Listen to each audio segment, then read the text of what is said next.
104.5, the team, your home for New York sports, ESPN Radio. No stranger to the station, Mike Golic Jr. and our new friend Tiim Walton joining us. You guys, you're in high demand today. I appreciate you making some time to sit down with us.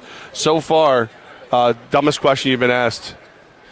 Dumbest question I've been asked, who's going to win this game, because we know it's going to be New England. I know I've been fighting Tim tooth and nail along the way on this one. He's got the Falcons in here, but I've been trying to get him right today. We'll see if I can convince him by the end. Mike Golic Jr., that's my man right there. I love him, man. I tell you. I played with his dad, but this guy, I love him. But I'm telling y'all, I want y'all to remember this, Atlanta by 3. Atlanta by 3? Really? Now, it's weird to me because most people are picking the Pats, but the people who like the Falcons are confident like you, Tim. And here's the crazy part. I don't like the Falcons. It hurts me, too, because I watch them. They're an awesome team. Like, they do so many things really well, and a lot of them are really New England-esque, the way they use certain parts of that team and that offense. But, man, I can't pick against the Beast like that. It's like Alabama in college. Until further notice, you really got to prove to me otherwise. Did you hear what he just said? Yeah. I said the same thing against the Beast, Alabama. I told my son, because he plays at Syracuse, I said, Clemson going to take the Beast down. And he was like, oh, no, Dad. What happened? You heard where didn't get it done. You heard where son played football, right? Syracuse, yes. Yes, go ahead. Go ahead, talk about the Syracuse Orange, because that's my squad. That's right the squad. Listen, let me tell you something. It was so funny. Mike and I were talking about recruiting, and I was just saying he had been committed to Illinois for so long throughout his whole high school season, and then when Babers and them guys took that Syracuse job, I said, look, Tim, it's not just about the school. You got to have a relationship with these coaches, and sometimes these coaches. Let me say this. Most of the time, these coaches leave. They jump jobs. I want you to go to a school where you're going to be right with that coach for at least 3 to 4 years. And so, listen, I love the staff at Syracuse. These guys are going to do some great things next year. Watch what I tell you. They're going to a bowl game next year, and they're going to win it. Four-star quarterback from New Jersey. Like, that doesn't happen at Syracuse. They're putting up 40 a game. They're getting 60 scored against them. Right. But they're going to figure that out at some point. Absolutely. And this is the year they figure it out. Guaranteed. Right. I like that. Have you, Golic Jr., have you ever sat down at the table being the Notre Dame alum and listened to people just go off and gush about Cuse?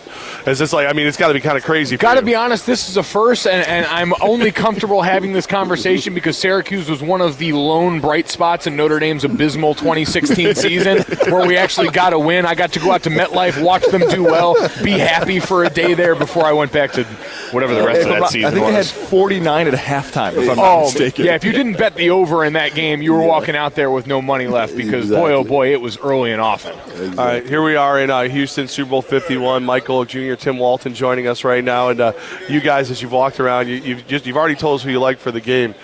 Where have you eaten so far? I mean, come on. We're checking. They don't feed us, man. They don't feed us. Listen, they listen. Premier Stem Cell, I love them, but they walk around.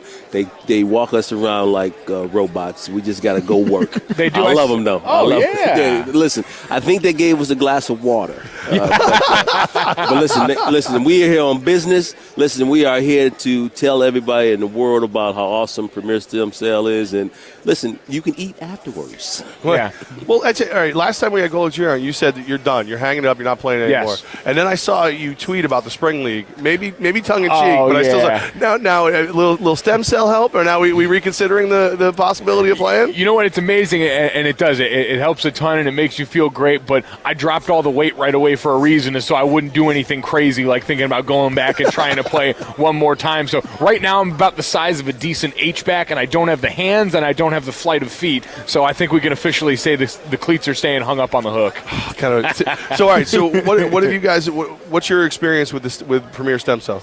Well, personally, me, I happen to be the president of the Detroit chapter, and one of the reasons why I really wanted to come out and promote the Premier Stem Cell is because we got about 20 or 25 guys in our chapter. I'm the chapter president, and amongst all of those awesome stories, one guy in particular talked to me about his experience with Premier Stem Cell, and he was at a point where we found himself in a bathroom.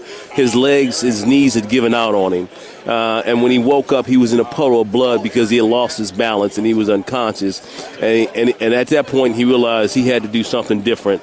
And he got a hold of Candace and the team out at Premier Stem Cell, took a flight out to Denver, and This was like mid-August, and he tells me that from that point, his whole entire life has changed. He said that what these guys do in this process, and I believe it's a one-day process, he said he was able to get up from there. He drove 9 hours. He said he had issues in areas that they did not actually treat that all of a sudden felt awesome. Now, the one thing I cautioned him is when he told me, Tim, I feel like I can play again. I stopped him right there.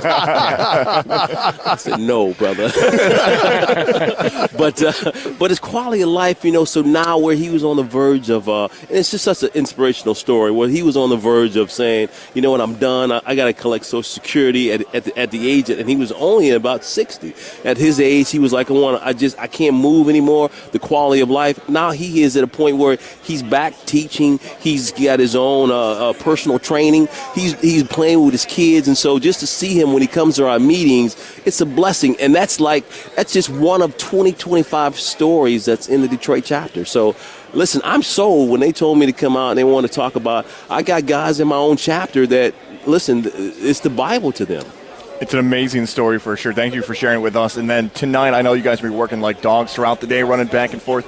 Is the ESPN party tonight, and who's going to be invited, and did you guys get invited? Because that's the rumor out there. So the ESPN party is, I believe, Friday night there, and fortunately for me, I know a guy. I don't got the leverage quite yet, but I got a guy who I think can get me in to the door over there. But it's a pretty good time. I've been fortunate to check that one out in the past too. It's a pretty big ordeal. I mean, the biggest four letters in sports usually don't spare any expense on that one, and it's a great time for everyone. Do you have any idea who's going to have the most fun at the ESPN party? Listen, I'll put it this way. I do a show 4 to 6 a.m. during the week, and so out here it's 3 to 5. And so these next couple of nights I got to be dialed in. Saturday morning will be the first morning that I don't have anything to do. So I would put strong money on myself right now to be the guy having the most fun at the ESPN You're going to party. out-party the old Friday man, night. huh? Oh, yeah. That's one thing at this point, probably for his benefit, too. I'd hope as a 27-year-old I can still get my leg up there. Mike Golic Jr., Tiim Walton, Premier Stem Cell. We appreciate you guys spreading the knowledge, showing some love, and helping us make sense of the Super Bowl. Awesome. Thanks for having us. Atlanta by 3.